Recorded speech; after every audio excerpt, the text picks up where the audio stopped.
And I'd like to focus on immigration, which polls indicate is a big issue here in South Carolina, as it was in New Hampshire. Senator McCain, the president's push for immigration reform failed mainly because of disagreements over your plan for dealing with the 12 million people now here illegally. You say you've learned your lesson, you'd secure the borders first, okay?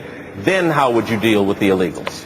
Actually, it failed because the American people had no trust or confidence in the federal government to do its job. Because we had passed a law in 1986 that said we'd allow citizenship, and actually what happened was that we didn't secure the borders as we promised. So Americans need to restore their trust and confidence. I know how to secure the borders. I come from a border state where our borders are broken. More people come across our border illegally every year than most any other state. And I will secure the borders first, and I will have the border states' governors certify that those borders are secured. And we can do it with UAVs, with vehicle barriers, with walls, and with high-tech and cameras.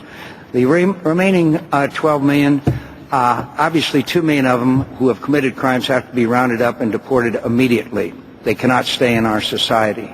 And we must then, in my view, address it in as humane and compassionate way as possible. The 3 GIs were missing last year in action. One of them who is still missing in action, his wife, was about to be deported from this country.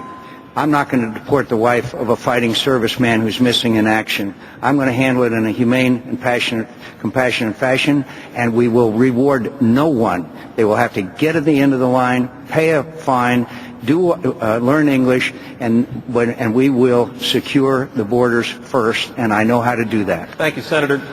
Governor Romney, I'm not sure I heard how the senator would remove the 12 million people here illegally. You called his plan a form of amnesty. What's yours, and how would it encourage illegals to come out of the shadows, sir? I didn't hear that answer either. And I'd also tell you that all of us on this stage agree, I believe, I don't know about Ron Paul, but I think everybody else agrees, that I just haven't heard your position. I don't mean to be critical, that we secure the border, we have the fence, and we have enough Border Patrol agents to secure the border, and that we have an employment verification system of some kind.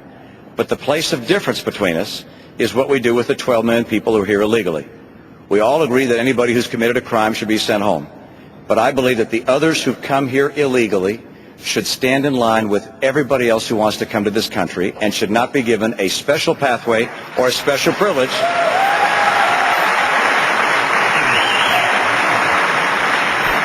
to be able to stay in this country. And that means that those that are here illegally today would be looked at person by person, given a specific time period by which they arrange their affairs. They stay here during that time period. When that time period is over, they go home, and they get in line with everybody else. There are millions of people around the world who want to come here. We'll do this in a humane and generous way, but we're not going to say to people who've come here illegally, you have a special pathway, a special privilege to become a permanent resident or a citizen. Get in line with everybody else.